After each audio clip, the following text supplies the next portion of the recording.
জানুয়ারি ৬ তারিখ যেহেতু আমার বার্থডে গিয়েছে আর বার্থডে উপলক্ষে কোথায় গিয়েছি, কি করেছি তা নিয়ে থাকছে আজকের ব্লগটি। হ্যালো এভরিওয়ান, আসসালামু আলাইকুম। কেমন আছেন আপনারা সবাই? বার্থডে উপলক্ষে আমি রাতের বেলা মেহেদি পড়ছিলাম আর হঠাৎ দেখি আপনার ভাইয়া চলে আসে কেক নিয়ে। আমি তো দেখে পুরাই সারপ্রাইজ। এরপর দুজন মিলে কেকটা কাট করলাম। কেক কাট করে খেলাম। কেকটা অনেক বেশি ইয়াম্মি ছিল। এর পরের দিন প্ল্যান করে সবাই মিলে একসাথে একটু বাইরে গিয়েছিলাম ঘুরতে। একসাথে বসে একটু খাওয়া-দাওয়া করব। তো ভাবলাম যেহেতু মঙ্গলবার আছে এই কারণে সবাই মিলে চলে গেলাম কেএফসির উদ্দেশ্যে। কারণ ঠান্ডার মধ্যে ভাজা পোড়া খেতে বেশ ভালো লাগে আর কেএফসির তো কোনো কথাই নেই। বাইরে যেখানেই ভাজা পোড়া খান না কেন গ্যাসে অনেক প্রবলেম করে, কিন্তু কেএফসি খেলে কিন্তু গ্যাসে কোনো প্রবলেম করে না। প্রথমে যাওয়ার পর ওরকম ভিড় ছিল না, এরপর আস্তে আস্তে মানুষ এসে অনেক বেশি ভিড় হয়ে যাচ্ছিল। এখানে আমরা অর্ডারটি কেটে স্লিপ নিয়ে বসে আছি, এরপর হঠাৎ করে চলে আসলো বোন যেয়ে নিয়ে আসলো। আমরা কিন্তু মঙ্গলবারের প্যাকেজটাই নিয়েছিলাম।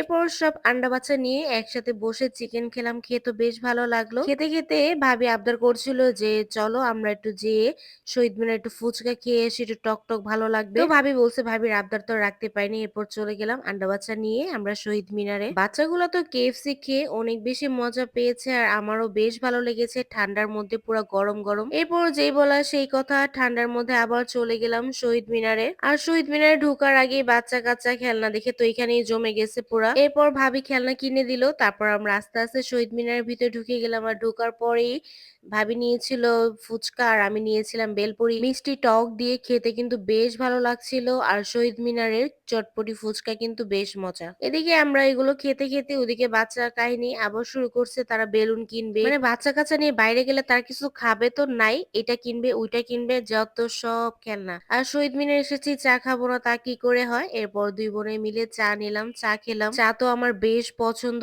শহীদ মিনার আসলেই আমি চাটা খাই। এই কারণে ভাবলাম বোনকে একটু ট্রাই করাই, ও দেখি ও কি বলে।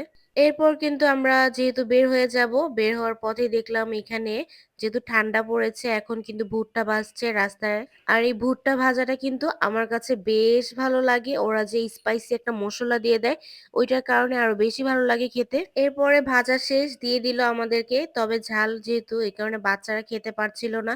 খেতে কিন্তু বেশ মজা লাগে এরকম ঠান্ডার মধ্যে পুরা পুরা। তবে বোন কিন্তু প্রথমবার ট্রাই করেছে, প্রথমবার হিসাবেও মোটামুটি খেতে পেরেছে।